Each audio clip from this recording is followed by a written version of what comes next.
Good morning, friends. Now I will discuss China's industrial value added growth rate for June 22. In short, China's industrial production for June 22. China's industrial value added production increased by 3.9% in June 22 versus 0.7% in May 22 and versus 8.3% in June 21, indicating China's industrial production, although revived in June after COVID related lockdown in May, but it is still weaker than that of last year. Manufacturing, electricity, gas, water, state owned enterprises, private sector enterprises output increased by 3.4%, 3.3%, 3.1%, and 3% respectively in June 22, showing improvement but still weaker than that of previous year.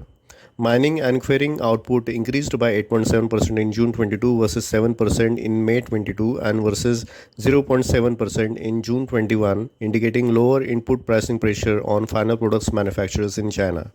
Production activity for Hong Kong, Macau, Taiwan funded enterprises saw revival in June post COVID restrictions, but still quite weaker than that of previous year.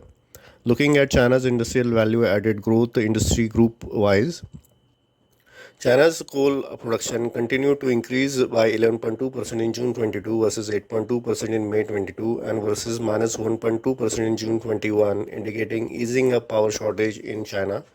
Automobiles, railway, aerospace, shipping related transportation equipments, computer communication equipments, and electrical machinery equipments production increased by 16.2%, 6.7%, 11%, 12.9% in June 22 versus minus 7%, minus 0.1%, 7.3%, and 7.3% in May 22 respectively, indicating resurgent Chinese economy post-COVID restrictions.